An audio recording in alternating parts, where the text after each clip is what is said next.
particular challenge is to deal with students who are non-music majors, but who have a variety of musical experience. So I'm always trying to approach music from a way that they'll be able to identify with, even if they don't know music theory. So I tend to teach from a kind of social historical perspective and talk about things that happened in history, and try to get them to identify with it. So you know, how did a girl feel when she saw the Beatles for the first time in the 1960s? Kind of put them in that moment, and then we can start to pull out what's happening musically, and sort of figure out why the music is meaningful from thinking about that social experience.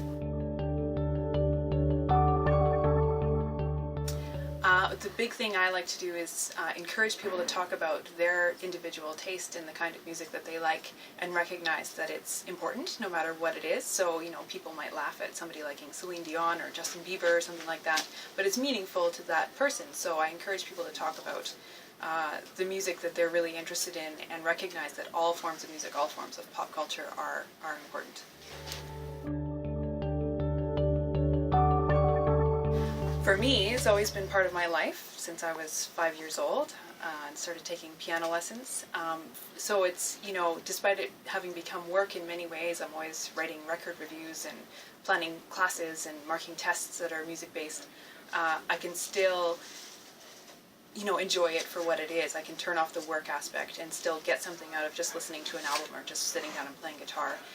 For my students, I think it's a break. You know, they go through very difficult programs like nursing or engineering and that kind of thing, and have very hard classes and challenging tests and that kind of thing. And to come in and enjoy a class where we talk about music and hear things that they like, I think is a great break for them, at the same time that they're really learning an important aspect of our culture.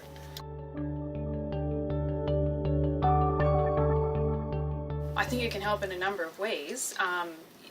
Practicing and performing music can be a great outlet when you're dealing with very challenging sort of life circumstances. It can be something that takes you away and provides escape, gives you a sense of purpose and makes you feel good about yourself if you're having trouble in other aspects of your life.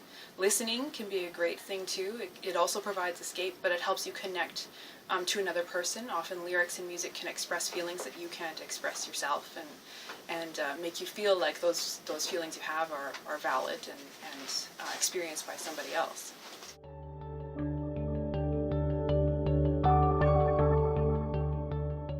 Yeah, we have music at Ryerson Club that is student-run. They put on all kinds of different events, workshops. They bring in musicians and scholars and do lectures and things like that. They connect with us a little bit to rent rooms and use our instruments. So they have regular events. And there's also things that happen on campus, like at the RAM. There's regular open mic nights and jams where students can participate. And we as a department try to put on the occasional guest lecture, bring in scholars from other universities, that sort of thing.